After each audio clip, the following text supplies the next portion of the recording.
kualifikasi Piala Dunia antara Indonesia melawan China yang akan dilaksanakan pada lusa, yaitu tanggal 15 Oktober 2024 di China. Nah, kalau kita perhatikan peluang Indonesia apakah dapat mendapatkan poin atau mencuri poin dari pertandingan ini, kalau kita perhatikan dari gaya permainan Cina, sebenarnya Cina juga cukup berbahaya, terutama serangan-serangannya itu berjalan dengan cepat. Namun Cina memiliki kelemahan di bagian pertahanan. Ini yang perlu dimanfaatkan oleh timnas Indonesia, terutama oleh bagian depan, ujung lini depan yang harus dapat memanfaatkan kelemahan dari pertahanan Cina. Pada setiap pertandingan, timnas Cina selalu mampu mendapatkan gol atau melesakkan bola ke gawang lawan, kecuali pada saat melawan Jepang yang dicukur habis 7,070 tanpa balas.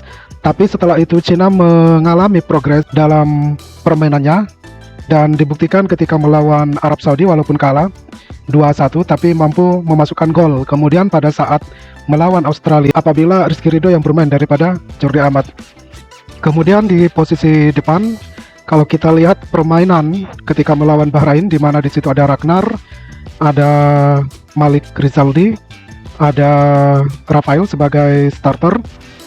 Kalau kita perhatikan Malik Rizaldi juga tidak jelek-jelek amat ya, walaupun sebenarnya dia belum menunjukkan kemampuan aslinya ya, kemampuan penuhnya, karena dia itu mengalami luka di pelipisnya dan ketika ada bola-bola atas dia tidak maksimal untuk bertarung di bola-bola atas karena luka di pelipisnya.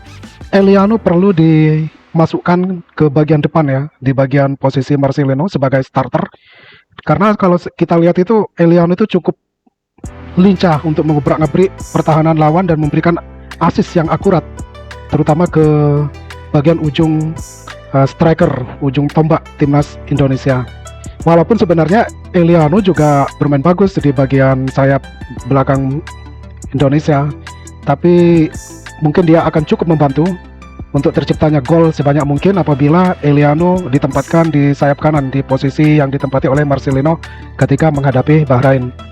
Sedangkan yang lainnya sudah bagus, Calvin Verdong juga oke, Tom Haye juga oke. Pada pertandingan lusa antara Indonesia dan Cina, kita lihat wasitnya berasal dari Timur Tengah, peluit Timur Tengah kata orang Jepang ya. Namun kita tidak perlu mengkhawatirkan karena yang timnas Indonesia lawan itu adalah Cina, bukan negara dari Timur Tengah. Biasanya sih kalau negara dari Timur Tengah yang kita lawan, kemudian wasitnya dari Timur Tengah, biasanya di situ penuh dengan drama, guling-guling, teriak-teriak, disentuh sedikit, ya langsung robot, teriak-teriak, mencuri perhatiannya wasit, apalagi wasitnya itu dari Timur Tengah yang memunculkan yang selalu lebih menguntungkan negara dari Timur Tengah. Seperti pada saat Bahrain melawan Australia, itu yang guling-guling sehingga pemain Australia kena kartu merah, dan ini cukup merugikan bagi timnas Australia. Namun kali ini yang kita lawan adalah Cina, bukan negara dari Timur Tengah.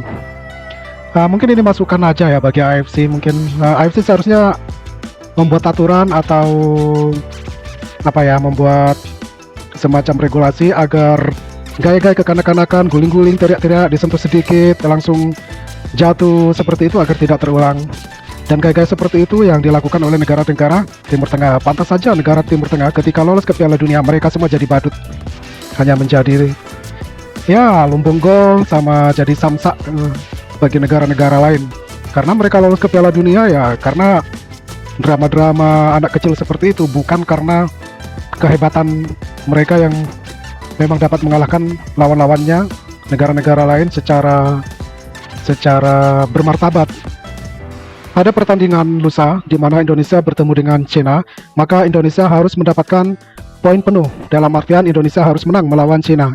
Ini untuk membuka kesempatan Indonesia lolos langsung ke Piala Dunia melalui grup C ini agar tetap lebar. Jika Indonesia bermain imbang atau apalagi kalah, maka kemungkinan Indonesia untuk lolos ke Piala Dunia secara langsung melalui peringkat 2 di grup ini itu akan semakin berat. Namun tetap ada peluang untuk menuju round keempat yang harus melewati babak pertandingan selanjutnya dengan negara-negara yang berada di posisi ketiga dan 4 dari grup lain.